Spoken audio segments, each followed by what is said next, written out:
Bonjour et bienvenue dans cette vidéo, je suis Cécile de leo-melrose.com. Aujourd'hui je voulais vous parler du sommeil de vos enfants, de nos enfants, parce que c'est la fin bientôt des vacances et puis forcément c'est un petit peu décalé au niveau du rythme de sommeil puisqu'on s'est couché plus tard, les enfants se sont levés plus tard également et quand il va falloir reprendre les habitudes, les bonnes habitudes, se lever plus tôt pour aller notamment à l'école, à la crèche, chez la nounou ou qu'ils soient gardés, ça va être un petit peu difficile et donc il faut se recaler pour avoir le bon quota d'heures de sommeil.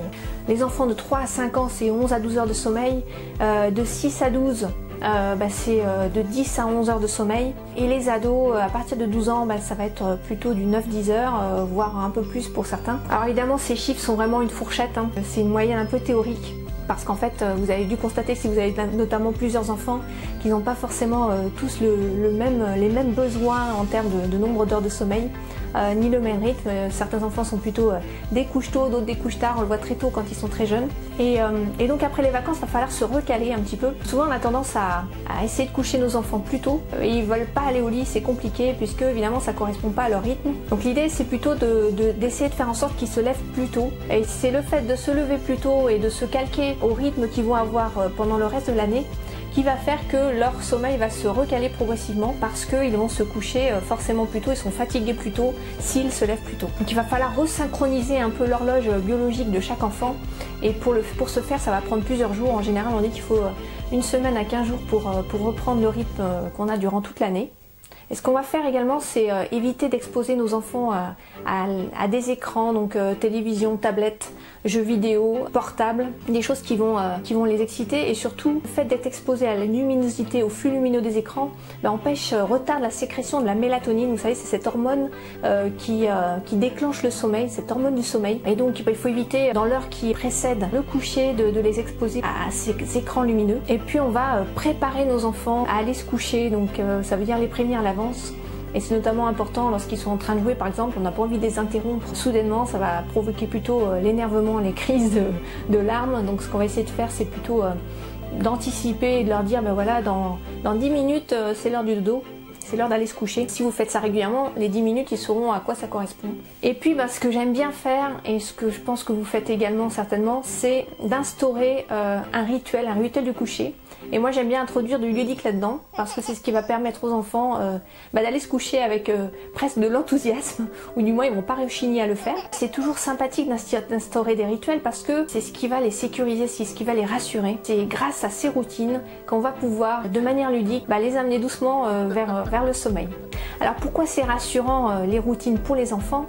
Parce que se coucher ça veut dire se séparer de ses parents quelque part et ça veut dire aussi entrer un petit peu dans un monde inconnu.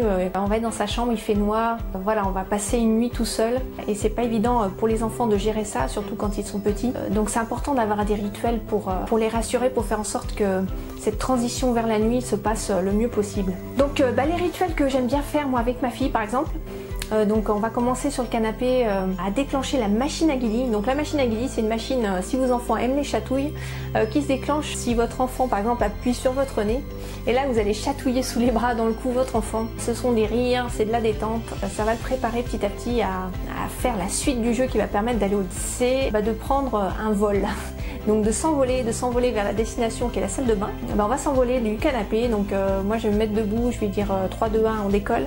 Elle va me sauter sur le dos et on va décoller comme ça vers la destination avec des jeux. Donc le jeu ça va être, on va prendre une compagnie différente chaque soir. Donc elle par exemple, elle aime bien prendre air devinette ou air perroquet. Air perroquet on répète ce que dit l'autre, donc elle répète tout ce que dit en chemin. Ou alors on peut prendre un air un peu turbulent, une compagnie qui se cogne dans le couloir et qui atterrit un peu de manière forcée dans le lit. Donc tout ça c'est des choses qu'elle va redemander en fait et qui vont faire en sorte qu'elle ait envie d'aller au lit parce que c'est un moment rigolo, un moment sympathique. Alors là on a fait une bonne partie du chemin, on est déjà dans la salle de bain. Et dans la salle de bain donc on va se brosser les dents. Le brossage de dents, ça peut être des grimaces avec la brosse à dents, ça peut être des choses rigolotes devant la glace. Nous on aime bien faire les pitres, chanter etc. Et il y a une chose sur laquelle j'étais pas forcément d'accord au départ, mais que ma fille réclamait parce qu'elle avait vu chez d'autres enfants, c'est une brosse à dents électrique. Alors je n'étais pas forcément pour parce que j'avais envie qu'elle apprenne en fait les bons gestes pour se brosser les dents mécaniquement avec une brosse à dents. Mais finalement je suis assez adepte maintenant de la brosse à dents électrique parce que c'est très ludique et comme ça leur plaît, ils se brossent les dents évidemment plus facilement. Et puis une fois qu'on s'est brossé les dents, on va rentrer dans la chambre et commencer à mettre en place les petits objets rassurants. Donc évidemment il y a le classique doudou incontournable, donc voilà le doudou, ma fille a le sien, moi c'est le mien qui est à côté, donc ça c'est sympa aussi si vous aviez un doudou quand vous étiez petit ou petite, vous pouvez lui donner et lui dire que quelque part c'est un petit morceau de vous qui va passer la nuit avec votre enfant. Et un objet que j'aime particulièrement, c'est la poupée Traca. Alors les poupées Traca, ce sont des poupées qui sont originaires du Guatemala, des petites poupées, des petites figurines qui sont vraiment pas très hautes, elles doivent faire 5 cm à peu près de hauteur. Et ça permet à l'enfant de raconter ses tracas juste avant de se coucher. Il va dire à l'oreille de sa petite poupée ce qui le perturbe, ce qui le tracasse. Et quelque part c'est une façon de se soulager de ses tracas et de les éliminer. Donc un peu comme nous quand on a beaucoup d'idées en tête, le fait de prendre un petit carnet par exemple et dénoter, ça permet d'évacuer et d'avoir l'esprit un peu plus libre. De la même façon, nos enfants vont être un peu plus sereins du fait qu'ils auront soulagé un petit peu leurs pensées auprès de la poupée Traca. Et ensuite, ils vont mettre cette petite poupée sous leur oreiller. Alors nous, on avait créé nos propres poupées Traca de manière un peu originale, on va dire, moins qu'on puisse dire. On avait pris des petits bouchons de bouteilles en liège qu'on avait enroulés de fils de couture colorés. On avait pris aussi des bobines de fil et ensuite vous pouvez décorer au feutre, donc ça c'est ma fille qui l'a fait.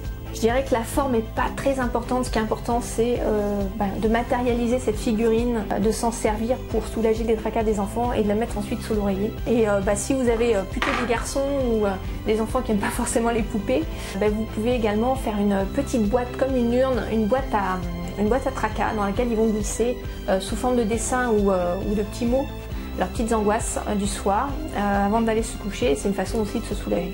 Et le dernier rituel que je voulais partager avec vous, c'est un rituel de gratitude. Alors qu'est-ce que c'est le rituel de gratitude? C'est de dire merci donc à qui on veut, à ce qu'on veut en fonction de ses croyances bien sûr.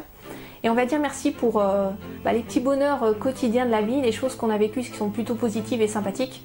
Et ça a plein de vertus, le fait de dire merci avec ses enfants. La première chose, c'est que ça va permettre de formaliser un petit peu ce qu'on a vécu et de les revivre de manière agréable le soir en reparlant, de donner un petit peu d'importance à ces moments-là. Donc ça peut être des petits bonheurs comme avoir passé une journée avec sa meilleure amie, son meilleur ami, avoir vu un petit hérisson dans le jardin, un oiseau, un beau coucher de soleil, donner de l'importance un petit peu aux événements qui paraissent parfois anodins dans notre vie quotidienne. Et c'est bien que nos enfants vivent ça avec nous, parce que ça leur permet de ne pas être blasés en fait, de redonner à des moments anodins quelque chose un peu exceptionnel. Et puis également ça leur permet d'avoir des images positives en tête juste avant d'aller se coucher, c'est plutôt sympathique, ça va leur donner le sourire. Et avant d'aller au lit, c'est bien de se conditionner de manière un petit peu positive, de pas avoir des images un peu qui les tracassent en tête. Alors si vous pratiquez cette gratitude avec vos enfants, au départ vous allez peut-être avoir du mal à trouver des raisons pour lesquelles vous enthousiasmez et pour lesquelles vous avez envie de dire merci. Mais au fur et à mesure, vous allez voir que vous allez, en pratiquant, trouver beaucoup de raisons, des choses assez simples. Votre enfant va être le premier à vous en donner beaucoup d'ailleurs. Et puis finalement, ça peut aussi tourner à la rigolade. Ça va être je remercie le taille-crayon d'avoir taillé mon crayon qui avait mauvaise mine ce matin. Voilà, ça peut donner lieu à des séquences de rigolade avec vos enfants qui vont trouver des exemples un peu loufoques de raisons pour dire merci. Voilà, moi c'est à mon tour de vous remercier d'avoir suivi cette vidéo. J'aimerais bien que vous me disiez dans les commentaires ce que vous avez vous aussi instauré comme routine avec vos enfants. Et je vous dis à très bientôt sur leo-merrose.com. Ciao.